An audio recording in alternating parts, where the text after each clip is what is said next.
Some of the sort of benefits that we've seen, I suppose, of remote working or people working differently during the pandemic is clearly both two things have improved. All the data points seem to show that engagement improved and trust significantly is improved between employees and their organizations. Some of the challenges, though, there are certainly challenges in working this way.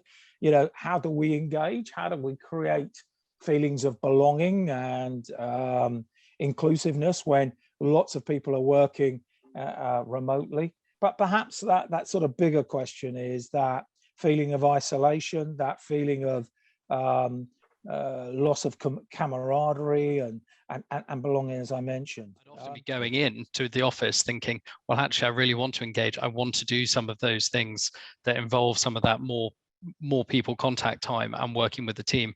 But it turns out those guys haven't come in, or that person that day has had childcare challenges, and so they've not been able to, all of those kinds of things. So there's definitely a challenge there around that employee experience. We've got closer to people. We've seen everybody's pets, all of those kinds of things, but we're a little bit wary, therefore, of then going, well, you've got to be in 2 days a week, and these are the 2 days.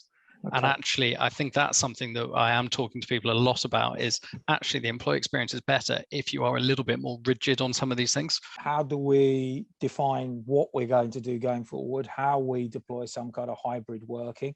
Clearly, this thing about engagement and involving individuals in the conversation, but supporting line managers, perhaps with a set of principles or some kind of very simple process where they can make the decision. Clearly, this whole thing about how do we support them, both in dealing with well-being issues and mental health issues, but also making sure that they have the skills, shall we say, to be able to really focus on outputs and outcomes. And that's easy to say, but not always easy to deliver. And I think lots of managers will struggle with that. And clearly, I think early careers and new joiners has been a rich conversation about how do we support those people, both through online support and using technology, but also as they come back to the workplace, making sure they have the support so that they feel that they belong and they understand the informal side of the organization and how decisions are made and what's expected of them.